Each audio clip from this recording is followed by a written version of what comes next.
Welcome to Indai's Japanese Grammar. Grammar for today.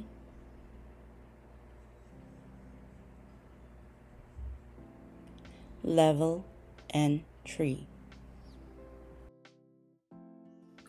Ang next grammar po natin is tokoro datta. Tokoro datta. もう少しで遅刻するところだった. Hay, ibig po sabihin, muntik na malate. Ano po? Kaunti na lang, muntik nang malate. Hay. So, conjugation niya po is verb ru, tokoro datta. Hay.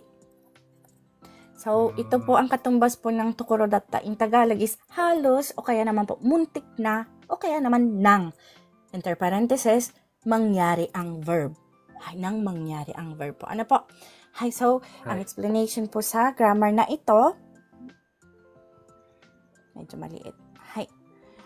Ginagamit ito para ipahiwatig na muntik nang mangyari ang isang bagay. Pero, sa huli ay hindi nangyari. Hay, kasi muntik na nga po eh. So, understood na hindi nangyari po. Ano po? Hay. So, go po tayo sa ating example sentence. At-chan, yoroshiku onegai itashimasu. もう少しで、遅刻するところだった。はい。もう少しで遅刻するところだった. Yung 遅刻するところだった ay muntik nang malate. So, paano nyo po sasabihin sa Japanese?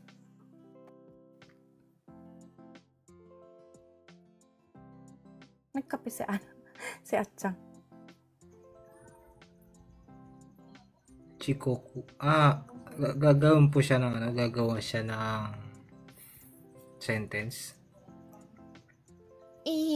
Gagawin po siya in Tagalog po. もう少しで遅刻する. Muntik na akong malate pero buti na lang umabot, parang gano'n. Wala pong buti na lang po umabot. もう少しで遅刻するところだった. Yung 遅刻するところだった, ito po muntik nang malate. はい。もう少しでは何ですか? もう少し。konti na lang. そうです。konti na lang. muntik nang malate. そうです。はい。そうなんですよ。はい。So, tingnan po natin word by word po. Ano po? もう少しで、kaunti na lang. もうなlang. はい。もう少しで、kaunti na lang. 遅刻する。malate. ところだった。muntik nang. Ano po? So, pag pinagbubuo po ang salitang yan, magiging kaunti na lang, muntik nang malate. はい。もう少しで遅刻するところだった.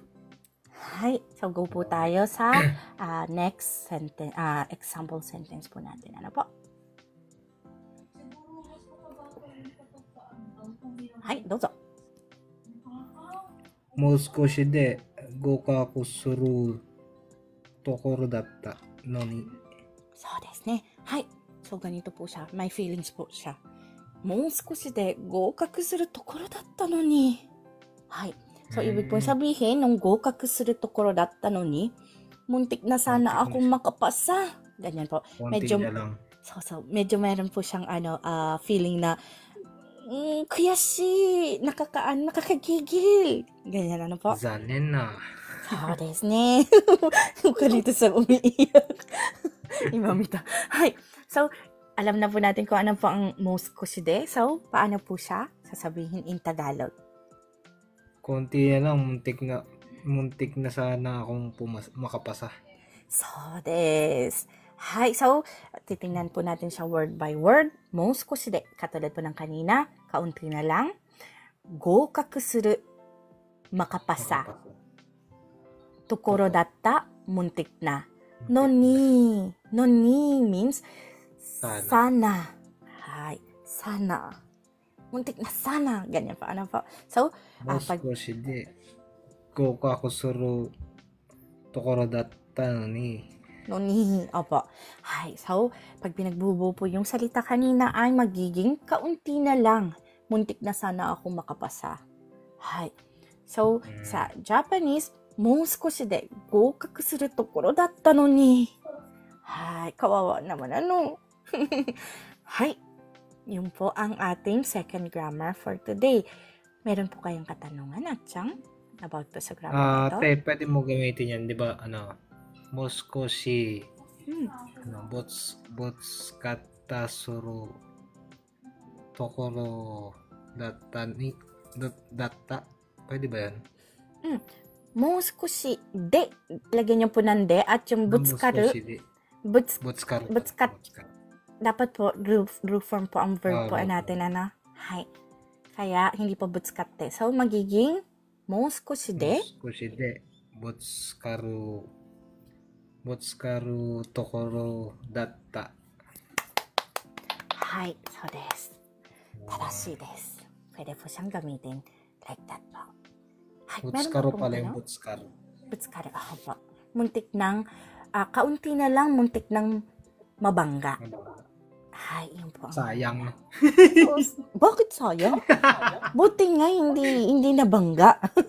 Sayang hindi nabangga. Ano yun, may galit kayo dun sa sa taong yun? Joke lang. Wala po, yun lang po. Okay po. Maaari niyo pong mapanood ang full version nito sa aking YT. Ang link po ay nasa aking profile. Please check and subscribe!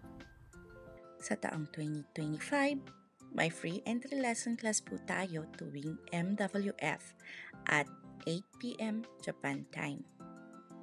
Minsan, may extra class po tayo ng Saturday. At kapag meron, ay aking ina-announce ng umaga ng Sabado. Para po sa gustong sumali, please follow me and stalk me sa araw na aking nabanggit. Thank you for watching and please continue supporting me, follow me, and share my videos for more contents. Maraming salamat po. Hanggang sa muli.